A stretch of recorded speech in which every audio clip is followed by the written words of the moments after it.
ఇంక్లాబ్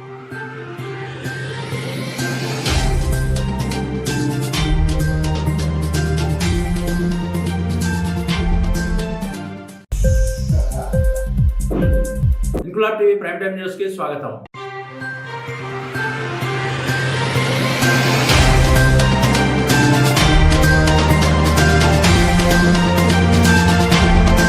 కాకినాడ జిల్లా ప్రతిపాడు నియోజకవర్గం ఏలేశ్వరం నగర పంచాయతీ ఎన్ కన్వెన్షన్ హాల్లో మండల పాస్టర్ ఫ్యామిలీ క్రిస్మస్ సెలబ్రేషన్స్ ఘనంగా నిర్వహించారు. కార్యక్రమానికి ముఖ్య అతిథిగా ప్రతిపాడు నియోజకవర్గ ఇన్ఛార్జ్ వరుపుల సత్యప్రభారాజా హాజరై కేక్ కట్ చేసి సెమీ క్రిస్మస్ వేడుకలు ప్రారంభించారు. ఈ సందర్భంగా ఆమె వారికి క్రిస్మస్ శుభాకాంక్షలు తెలియజేశారు. పాస్టర్ల కుటుంబ సభ్యులకు విందు ఏర్పాటు చేసి బ్యాగులను అందజేశారు. కార్యక్రమంలో తెలుగుదేశం పార్టీ నాయకులు బుదిరెడ్డి గోపి, గొల్లపల్లి బుజ్జి, మూది నారాయణ స్వామి, కోనాల వెంకటరమణ, ఎండగుండి నాగబాబు తదితరులు పాల్గొన్నారు.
ఇంక్లాబ్ టీవీ వీడియోలు మీకు నచ్చినట్లయితే లైక్ చేయండి, షేర్ చేయండి, కమెంట్ చేయడం మర్చిపోకండి. సబ్స్క్రైబ్ చేయని వాళ్ళు వెంటనే సబ్స్క్రైబ్ చేసుకోండి. మా వీడియోలు మీరు వెంటనే చూడాలనుకుంటే కింద ఉన్న గంట సింబల్ని గట్టిగా కొట్టండి.